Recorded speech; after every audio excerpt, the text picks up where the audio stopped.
नमस्कार प्यारे साथियों, मैं हरेंद्र चहार आपका आपके अपने चैनल आरएल देश स्टडी रिव्यू में आपका हार्दिक स्वागत और अभिनंदन करता हूं। जैसा कि आप सब लोग जानते हो कि जीडी एसएससी जीडी का एग्ज़ाम बहुत जल्दी आने वाला है, तो मैंने जीएस के जो प्रैक्टिस सेट हैं और उनका जो रिव्यू आपके सामने रखा है। तो हम लोग शुरुआत करते हैं और आप लोग देखोगे कि पहला क्वेश्चन आपके सामने है। और अगर बात की जाए इस क्वेश्चन की, तो आप देख पा रहे हो कि इस क्वेश्चन में जो कहा गया है वो यह कहा गया है कि क्षुद्र ग्रह पट्टी एस्टेरॉयड बेल्ट किन दो ग्रहों के बीच स्थित है। तो इसमें आप लोग देख रहे हो कि ऑप्शन आपके सामने है। ऑप्शन ए आपके सामने, इसमें कि बृहस्पति और शनि, ऑप्शन बी मंगल और बृहस्पति, और ऑप्शन सी शनि और यूरेनस, और ऑप्शन डी बुध और शुक्र। आप सब लोग जानते हो कि क्षुद्र ग्रह पट्टी या एस्टेरॉयड जो बेल्ट होती है यह आपके सोलर सिस्टम से संबंधित होती है। जैसे आप सब लोग जानते हो कि हमारे जो ग्रह होते हैं, जो आप सब लोग जानते हो कि मान लीजिए कि ये सन है और सन के चारों ओर जो एस्ट्रोनॉट बॉडी होती है, जो सन के चारों ओर जो एस्ट्रोनॉट बॉडी होती हैं वो चक्कर लगाते हैं, तो उनको हम लोग क्या कहते हैं? प्लैनेट या ग्रह कहते हैं। क्या कहते हैं? प्लैनेट या ग्रह कहते हैं। ऐसे ही कुछ और भी एस्ट्रोनॉट बॉडी होती हैं जो मंगल और बृहस्पति, मान लीजिए कि ये मंगल है और ये बृहस्पति ग्रह आपका, क्लियर है ना? तो मंगल और बृहस्पति जो ग्रह है इनके मध्य जो चक्कर लगाते रहते हैं, इनके मध्य जो ऐसे चक्कर लगाते रहते हैं, ये मंगल और ये बृहस्पति, ये मंगल और बृहस्पति, इनके मध्य जो चक्कर लगाते रहते हैं इनको ही हम लोग क्षुद्र ग्रह कहते हैं। क्या कहते हैं? इनको ही हम लोग क्षुद्र ग्रह कहते हैं। तो इस प्रकार इस क्वेश्चन का जो राइट आंसर रहेगा वो आपका ऑप्शन बी रहेगा, मंगल और बृहस्पति। क्लियर है ना? इस क्वेश्चन का राइट आंसर क्या रहेगा? मंगल और Brihaspati, option B. Next question आपके सामने है, भारतीय नृत्य शैली मणिपुरी में मुख्यतः किस पर आधारित प्रसंगों का चित्रण किया जाता है? ऑप्शन ए कृष्ण गोपियां, ऑप्शन बी भगवान ब्रह्मा, ऑप्शन सी भगवान शिव, और ऑप्शन डी भगवान विष्णु। मैं थोड़ा सा इसके बारे में आपको आइडिया दे दूं कि ये जो संबंधित होता है, इसका जो ये मणिपुरी है, इसका जो मुख्यतः प्रसंग रहता है वो हिंदू वैष्णव पे रहता है। किस पर? हिंदू वैष्णव प्रसंगों पर रहता है। और इसकी दूसरी इंपॉर्टेंट बात यह है कि हिंदू वैष्णव प्रसंगों के साथ साथ इसमें राधा और कृष्ण के प्रेम प्रसंग के बारे में बताया जाता है। राधा कृष्ण प्रेम प्रसंग के बारे में इसमें चर्चा होती है। तो इस क्वेश्चन का राइट आंसर आप देखोगे तो इसमें राधा कृष्ण तो दिया नहीं है, ये राधा कृष्ण नहीं है, ये कृष्णा गोपी है। अगर कृष्ण राधा होता तो ये हो जाता, लेकिन फिर भी इसके अकॉर्डिंग इस क्वेश्चन का राइट आंसर ऑप्शन डी होगा, वैष्णव। ये हिंदू वैष्णव पर आधारित है। क्लियर है ना? वैष्णव जो धर्म है हिंदू वैष्णव प्रसंग पर आधारित है। तो इस क्वेश्चन का राइट आंसर ऑप्शन डी है। नेक्स्ट क्वेश्चन आपके सामने है, भारतीय संविधान के अनुसार संयुक्त लोक सेवा आयोग के सदस्य के लिए अपने पद पर बने रहने की अधिकतम आयु क्या है? तो इसमें आप लोग देख रहे हो कि क्या पूछा गया? संयुक्त लोक सेवा आयोग। तो मैं आपको बता दूं कि लोक सेवा आयोग में एक तो होता है, आप सब लोग जानते होंगे कि संघ लोक सेवा आयोग होता है। क्या होता है? एक होता है संघ लोक सेवा आयोग होता है। और जो संघ लोक सेवा आयोग होता है यह देश के अंदर प्रथम व द्वितीय श्रेणी की भर्ती कराने का इसका काम होता है। जैसे आप इंग्लिश में कहते हो UPSC, union public service commission कहते हो। और इसका जो सदस्यों का जो कार्यकाल होता है, इसके जो सदस्य होते हैं इनका जो कार्यकाल होता है, इसका जो कार्यकाल होता है वो 6 वर्ष या 65 वर्ष, 6 वर्ष या 65 वर्ष जो भी पहले हो होता है। उसके अलावा एक होता है आपका राज्य लोक सेवा आयोग, एक होता है राज्य लोक सेवा आयोग, एक होता है आपका राज्य लोक सेवा आयोग, राज्य लोक सेवा आयोग। क्लियर है ना? ये राज्य में भर्तियों कराने का काम होता है। क्लियर है ना। ये देश के अंदर प्रथम व श्रेणी, देश के अंदर प्रथम व द्वितीय श्रेणी की भर्ती कराने का काम होता है। श्रेणी की भर्ती कराने का काम होता है। क्लियर है ना। भर्ती कराने का कार्य होता है। जैसे आप लोग जानते हो कि देश के अंदर जैसे एनडीए, यूपीएससी की जैसे आईएएस, आईपीएस, आईएफएस होती है, उन सब की भर्ती कराने की जिम्मेदारी यूपीएससी की होती है और इसके सदस्यों का कार्यकाल 6 वर्ष या 65 वर्ष होता है। ऐसे ही एक स्टेट या राज्य के अंदर होता है जिसका हम लोग कहते हैं राज्य लोक सेवा आयोग। तो ये राज्य के अंदर भर्ती कराता है। जैसे आप लोग देखते होंगे कि एसडीएम, डिप्टी एसपी, डीएसपी, तो ये राज्य लोक सेवा आयोग। उसके अलावा जैसे आरओ की भर्ती होती है उत्तर प्रदेश में, ये सब कराता है। इसके साथ साथ एक होता है संयुक्त लोक सेवा आयोग। आप लोग देख रहे हो कि एक क्या है, संयुक्त लोक सेवा आयोग है, जो इससे बिल्कुल अलग है। संयुक्त जो लोक सेवा आयोग होता है, ये भी क्या होता है कि इसका जो गठन होता है वो संसद करती है। कौन करती है? संसद करती है। क्लियर है ना। और संसद करती है, लेकिन उससे पहले जो भी राज्य मिलकर संयुक्त लोक सेवा आयोग का गठन करना चाहते हैं, उन राज्यों की जो विधानसभा होती है उसके बाद, उनकी सहमति के बाद ही संसद करती है। अब इसके जो सदस्य होते हैं, इस आयोग के जो सदस्य होते हैं, इनकी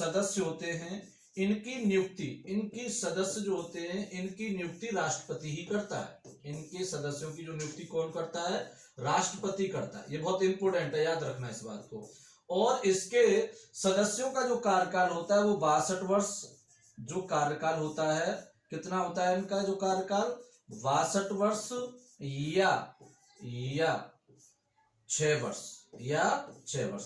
कहने का मतलब है या तो अधिकतम 62 वर्ष तक हो या 6 वर्ष हो। तो याद रखना, तो इस क्वेश्चन का राइट आंसर ऑप्शन ए हो जाएगा आपका। ऑप्शन ए इस क्वेश्चन का राइट आंसर है। क्लियर है ना। नेक्स्ट क्वेश्चन आपके सामने है, पेरिस ओलंपिक 2024 में भारतीय महिला पहलवान जो विनेश फोगाट को निम्न में को कितने किलोग्राम भार वर्ग में अयोग्य घोषित किया गया था? और आपने देखा होगा कि काफी चर्चा का भी विषय रहा था, क्योंकि हमारे देश के लिए एक मेडल पक्का था। क्योंकि अगर ये फाइनल खेलती तो सिल्वर मेडल तो था ही था, अगर ये जीतती तो गोल्ड मेडल पक्का था। लेकिन वहां पर बताया गया था कि 100 ग्राम इनका जो वजन था वो ज्यादा था और इसलिए इन्हें अयोग्य घोषित कर दिया गया था। तो ऑप्शन ए 53 किलोग्राम में, option B 50 kilogram, option C 55 kilogram और ऑप्शन डी 60 किलोग्राम।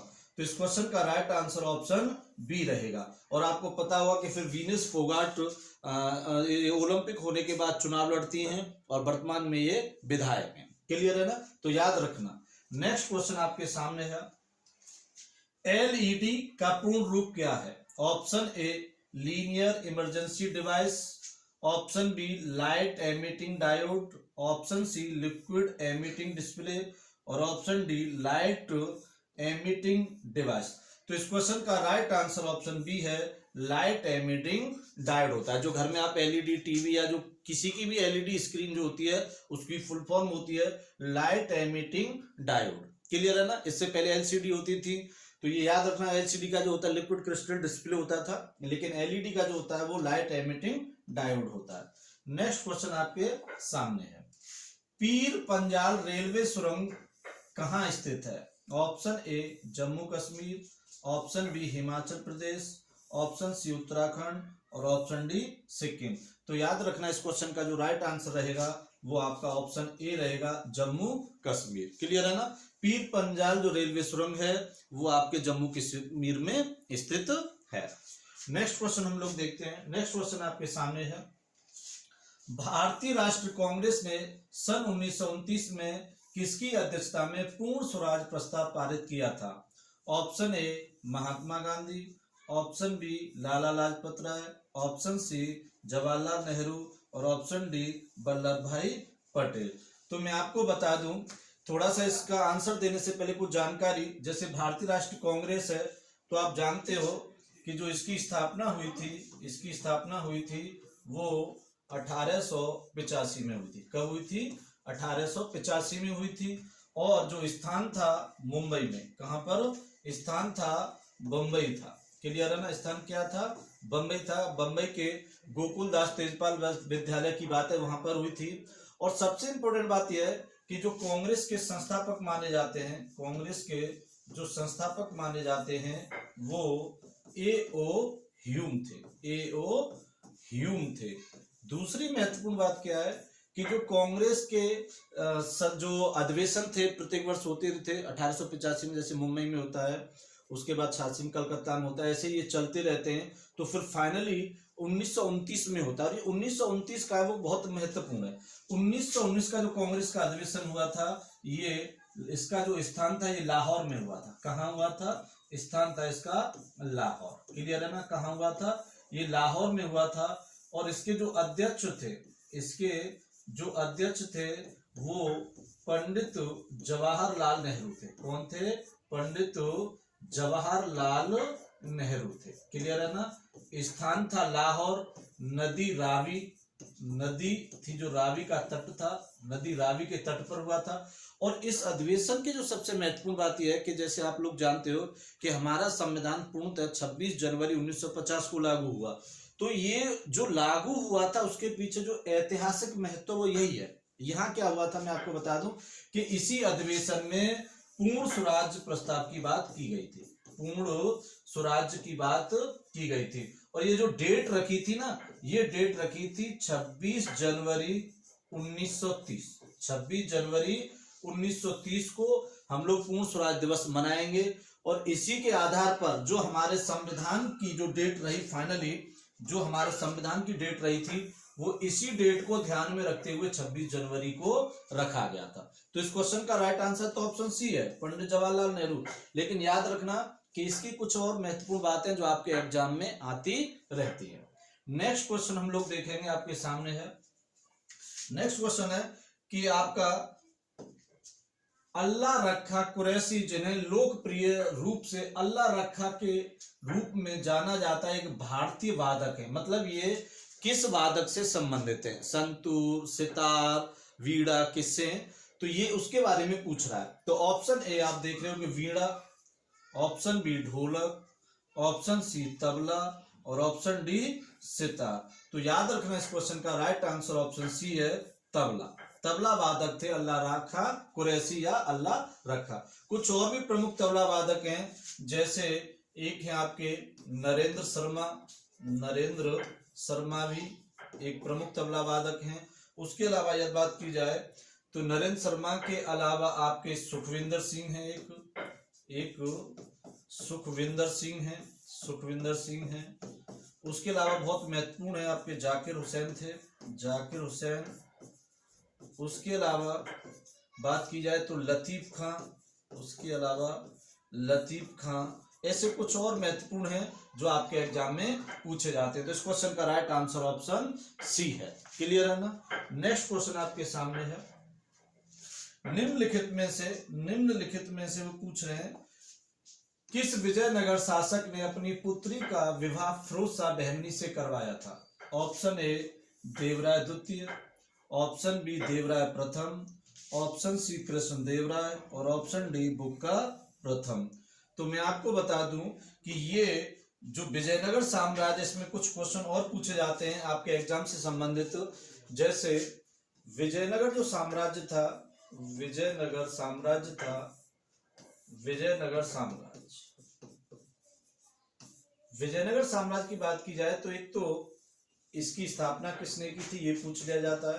तो विजयनगर साम्राज्य की स्थापना 1336 में की गई थी और ये दो व्यक्ति थे जिनका नाम था हरिहर व बुक्का, हरिहर व बुक्का।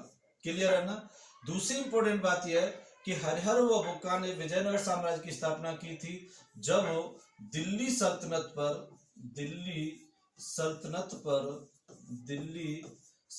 पर तुगलक वंश का साम्राज्य था। किसका?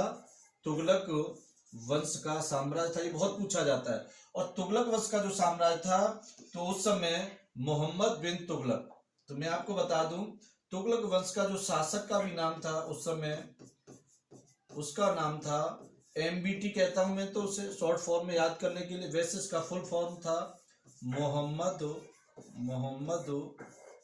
बिन तुगलक, मोहम्मद बिन तुगलक। क्लियर है ना। अब दूसरी इंपॉर्टेंट बात यह है कि जो मोहम्मद बिन तुगलक था ये 1325 से लेकर 51 तक दिल्ली सल्तनत पर इसने शासन किया था। हरियाणा बुक्का ने जो स्थापना की थी विजयनगर साम्राज्य की, तो इसमें कुछ वंश थे या साम्राज्य के जो नाम थे उनके, उसमें सबसे पहला था आपका संगम वंश। पूछा जाता है कि विजयनगर साम्राज्य पर सबसे पहला वंश कौन सा था, बहुत इंपॉर्टेंट क्वेश्चन है। तो याद रखने से, मैं पहला संगम वंश था, फिर मैं आपको बता दूं संगम वंश के बाद था सालुब वंश या सुलुब वंश, फिर था आपका तुलुब वंश, और फिर था आपका अराविडु वंश।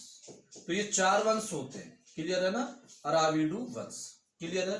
दूसरी महत्वपूर्ण बात क्या है कि इस पर जो पहले वंश का जो नाम रखा गया था, पहला जो नाम रखा गया है वो क्या रखा गया, संगम वंश। तो ये पूछा जाता है, तो संगम वंश रखा गया था, वो हरिहर वो बुक्का है ये, इनके पिता का नाम ही संगम था। इनके पिता का नाम क्या था, संगम था। और इसी आधार पर इस विजयनगर साम्राज्य में जो पहला वंश था संगम वंश रखा गया था। ये क्वेश्चन बहुत पूछा जाता है, तो ये था, इस बात को याद रखना। तो इस क्वेश्चन का जो राइट आंसर हो जाएगा वो आपको बता दूं मैं कि देवराय प्रथम होगा। क्या होगा, इस क्वेश्चन का राइट आंसर होगा वो देवराय प्रथम होगा। क्लियर है ना। दूसरी इंपोर्टेंट बात यह है कि नेक्स्ट क्वेश्चन आपके सामने, शिक्षा पर वुड डिस्पैच नामक व्यापक आदेश पत्र कब भेजा गया था। Option A 1833, option B 1854, option C 1858 और ऑप्शन डी 1813। तो मैं आपको बता दूं इस क्वेश्चन का राइट आंसर ऑप्शन बी होगा, वुड डिस्पैच। क्लियर है ना। एक इंपॉर्टेंट बात और है कि वुड डिस्पैच को शिक्षा का मेघना कार्टा भी कहा जाता है। क्या कहा जाता है, शिक्षा का मेघना कार्टा भी कहा जाता है, शिक्षा का मेघना कार्टा भी कहा जाता है। और इस वुड डिस्पैच के बाद ही हमारे भारत में कई विश्वविद्यालयों की स्थापना की गई। क्लियर है ना, कई विश्वविद्यालयों की स्थापना की गई थी, कई विश्वविद्यालयों की स्थापना की गई। उसके अलावा यह उच्च शिक्षा से संबंधित था। पूछ लिया जाता है कि वुड डिस्पैच किससे संबंधित था, तो ये उच्च शिक्षा से संबंधित था। क्लियर है, याद रखने इस बात को, ये उच्च शिक्षा से संबंधित था। उसके अलावा जब बात की जाए तो जैसे एक 1833 का चार्टर अधिनियम था, तो इस अधिनियम के तहत मैं आपको बता दूं बंगाल के गवर्नर जनरल को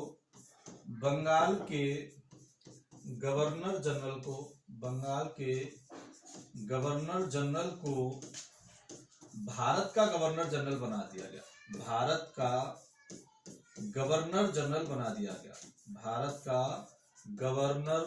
जनरल बना दिया गया। और आप जानते होंगे कि जो भारत के प्रथम जो गवर्नर जनरल थे वो इसी अधिनियम के तहत लॉर्ड विलियम बेंटिंग थे। कौन थे, लॉर्ड विलियम बेंटिंग थे। क्लियर है ना, लॉर्ड विलियम बेंटिंग थे। तो मैं आपको बता दूं कि ये उस समय 1828 से लेकर 35 तक थे। तो बीच में आया 1833 का अधिनियम, तो इस अधिनियम के तहत ही बंगाल के गवर्नर जनरल को भारत का गवर्नर जनरल बना दिया गया। अगर आप बात की जाए तो 1813 का जो अधिनियम था, इस अधिनियम के तहत शिक्षा पर 1 लाख रुपए खर्च करने की बात कही गई। शिक्षा पर 1 लाख रुपए खर्च करने की बात कही गई। क्लियर है।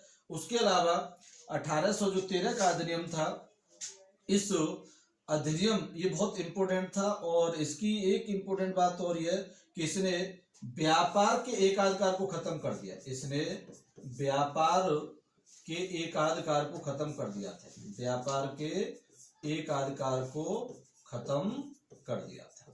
क्लियर है ना। तो इस क्वेश्चन का राइट आंसर ऑप्शन बी है।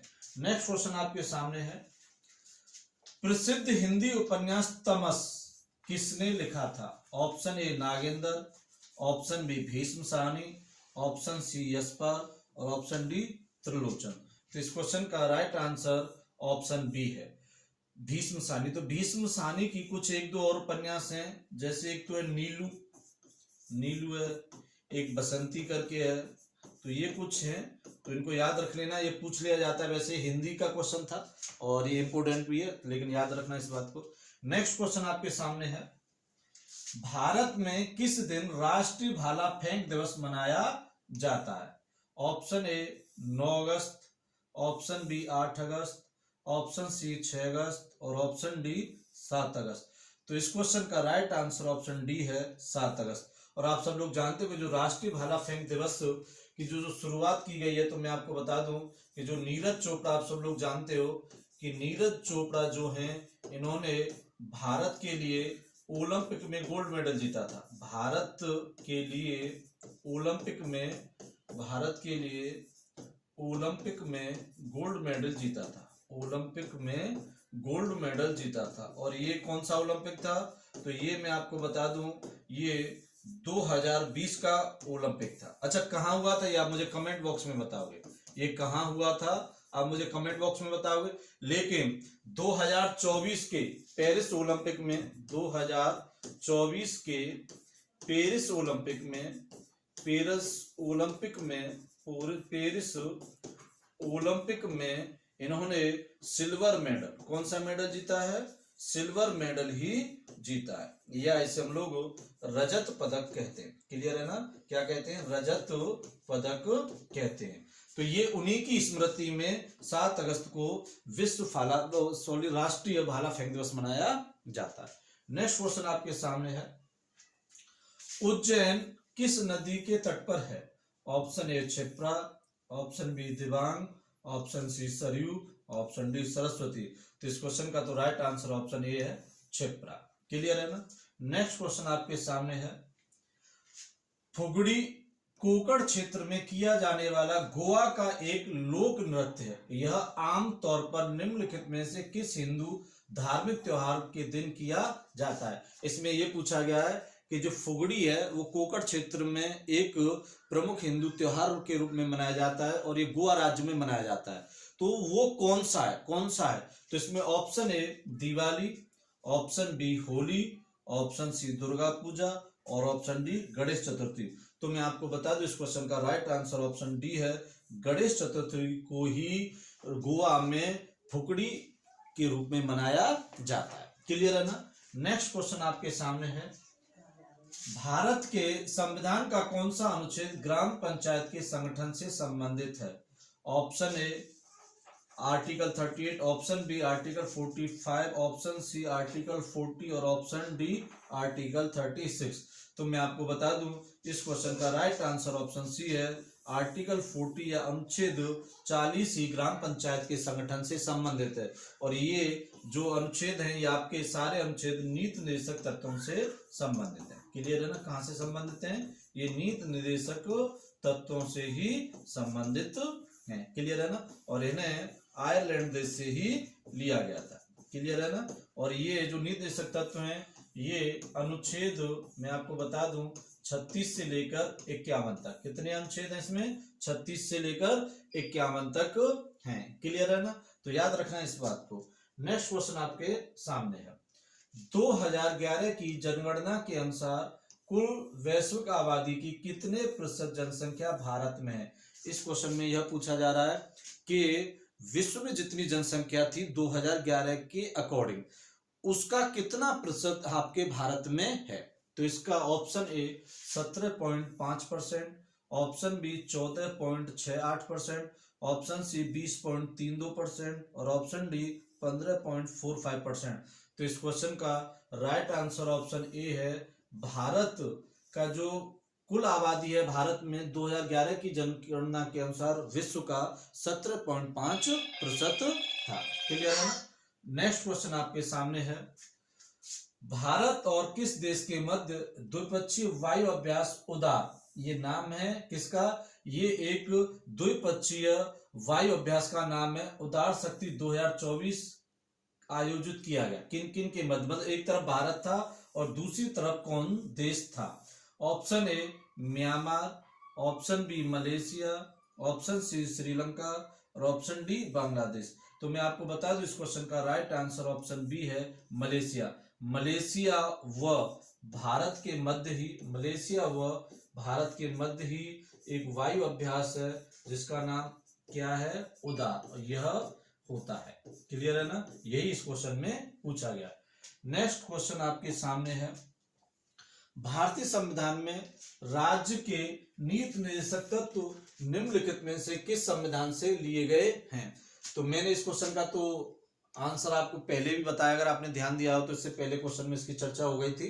तो ऑप्शन ए ब्रिटेन के संविधान से, ऑप्शन बी आयरलैंड के संविधान से, ऑप्शन सी यूएसएसआर के संविधान से, या इसी को सोवियत संघ कहा जाता है। क्या कहा जाता है, इसी को ही सोवियत संघ कहा जाता है। जब तक रूस अलग नहीं हुआ था तो रूस भी सोवियत संघ का ही पार्ट था। और ऑप्शन डी पोलैंड के संविधान से। तो मैं आपको बता दूं इस क्वेश्चन का राइट आंसर ऑप्शन बी है, आयरलैंड के संविधान से ही नीति निर्देशक तत्वों को लिया गया।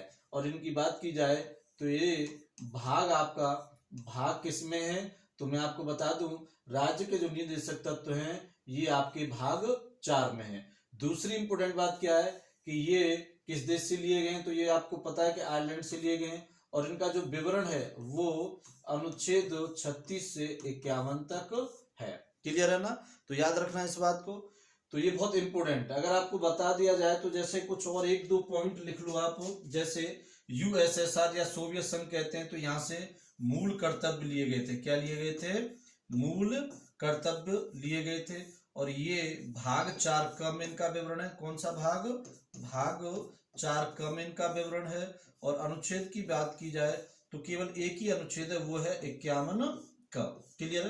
पोलैंड के संविधान से सामान्य हमारे देश में कुछ नहीं लिया गया है। ब्रिटेन के संविधान से बहुत कुछ लिया गया है, जैसे संसदीय व्यवस्था जो बहुत इंपॉर्टेंट है, पूछ ली जाती है आपसे, तो संसदीय व्यवस्था ही फिलहाल आप लोग लिख लो। ये तो 2 सदन, बहुत सारा विधि का शासन, बहुत सारा लिया गया, हमें उससे मतलब नहीं। फिलहाल इस क्वेश्चन का राइट आंसर ऑप्शन बी है। नेक्स्ट क्वेश्चन आपके सामने है, निम्नलिखित में से कौन सा क्षार चूने के पानी में पाया जाता है। इसमें से पूछा गया है कौन सा क्षार बेसिक जो है वो पानी में पाया जाता है। और पानी किसका होना चाहिए, चूने का। क्लियर। तो option A calcium hydroxide, option B potassium hydroxide, option C magnesium hydroxide, और ऑप्शन डी अमोनियम हाइड्रोक्साइड। तो इस क्वेश्चन का राइट आंसर ऑप्शन ए है calcium hydroxide. Calcium hydroxide CaOH का होल ट्वाइस होता है। क्लियर है ना। और ये ही है जो ऐसा क्षार है, ये क्या है, ये क्षार है या बेसिक है। ये जो क्षार है ये चूने के पानी में पाया जाता है। क्लियर है ना। तो इस क्वेश्चन का right answer option A. Next question, भारतीय रिजर्व बैंक की स्थापना कब हुई थी। Option A 1930, option B 1951, option C 1948 और ऑप्शन डी 1935। तो मैं आपको बता दूं इस क्वेश्चन का राइट आंसर ऑप्शन डी है 1935 में। कुछ 1-2 इंपोर्टेंट बात, जैसे भारतीय रिजर्व बैंक की बात की जाए तो आप सब लोग जानते हो कि ये भारत का केंद्रीय बैंक है। क्या है, भारत का केंद्रीय बैंक है, भारत का केंद्रीय बैंक है। क्लियर है ना। उसके अलावा इसको ही बैंकों का बैंक भी कहते हैं। क्या कहते हैं, बैंकों का बैंक भी कहते हैं, बैंकों का बैंक कहते हैं। उसके अलावा इसका जो राष्ट्रीयकरण हुआ था वो भी पूछ लिया जाता है आपके क्वेश्चन और आपके एग्जाम में। तो इसका जो राष्ट्रीयकरण हुआ था वो 1949 में हुआ था। क्लियर है ना। उसके अलावा यदि बात की जाए तो यह जो आपके करेंसी या नोट जो होते हैं, नोट छापने की जिम्मेदारी इसी की होती है। क्लियर है ना। उसके अलावा जैसे आपकी बैंक दर, रेपो दर,